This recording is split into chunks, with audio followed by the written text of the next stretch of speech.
Good morning, everyone, and welcome to the Public Forum. Lead, follow, or get out of the way. This is the era of, let's call it, the third nations. You have a voice and a role. I think the WTO does have to be strongly encouraging of the plurilateral in the multilateral spirit. Good morning, Dr. Posen. Thank you so much for joining me today. Welcome to Geneva and welcome to the WTO during one of our busiest weeks. How are you doing? I hope you're not too jet lagged. Not at all. I'm very grateful to be working with the WTO at the WTO Public Forum. It's an exciting time, especially this year. We're super excited to have you, so thank you so much. I wanted to start off with a line that our Director General, Dr. Ngozi Okonjo-Iweala, always says, and it's more about the future of trade. It's green, services, digital, and inclusive. In your view, Adam, what does truly inclusive trade look like, and how do we get there? Truly inclusive trade is about providing opportunities and options and full range of technology and efficiency to the people of the world.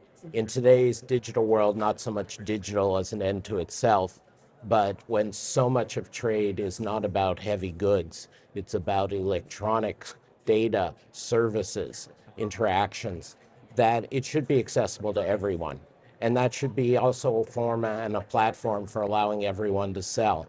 And when we look at the poorest people in the world and some of the less poor but still developing countries, they're benefiting from trade. And the inclusiveness is not just the DG, but several years ago, Bono from the One campaign said, you know, what these countries want, wandering around Africa, is inclusion and globalization.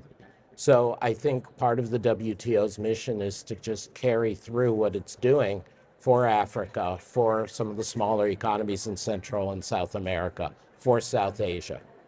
That's a great perspective, Adam. You touched on some key aspects of inclusivity. Building on that, the WTO now has 166 members, almost a universal membership. Despite this, many are not fully enjoying the promise of the Marrakesh Agreement of raising living standards, increasing employment, and also promoting sustainable development.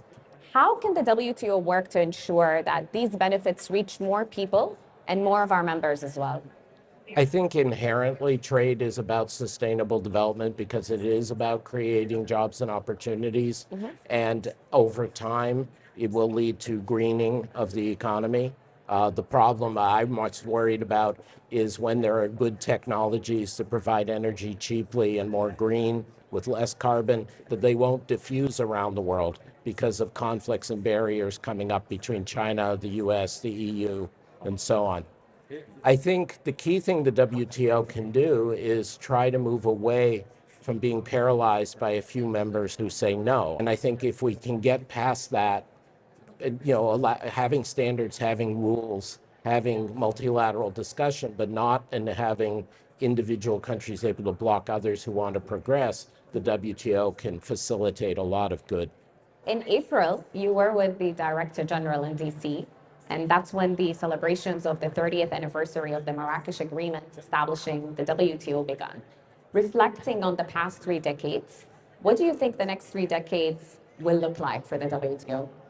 I think the WTO, the peaceful world order, and the global economy rise and fall together.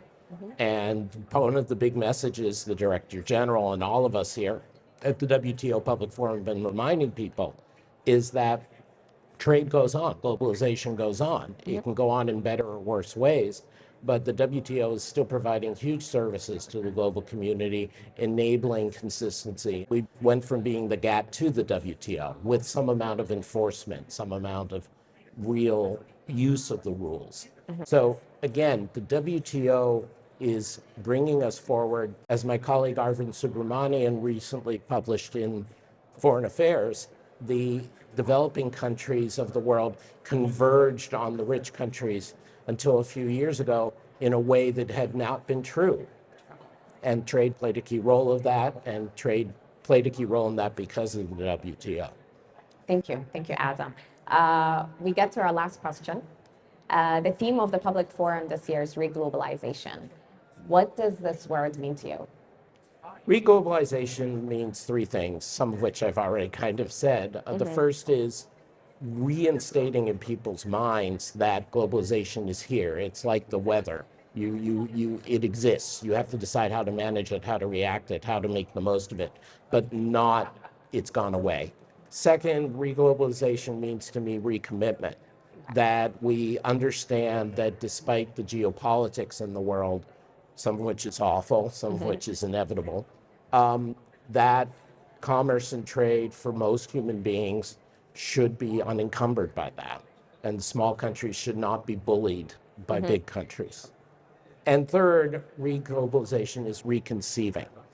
And this is where I think the DG, Ngozi, and others here at the WTO and civil society, including the Peterson Institute, where I work, have been making contributions. We're thinking about ways to move forward. We spoke yesterday in a public forum about plurilateralism with a multilateral sense. Mari Pangestu, the former trade minister of Indonesia, had a great list of practical things that can move forward right now. And those three ways of re-globalizing are going to be very positive. Very insightful take on reglobalization.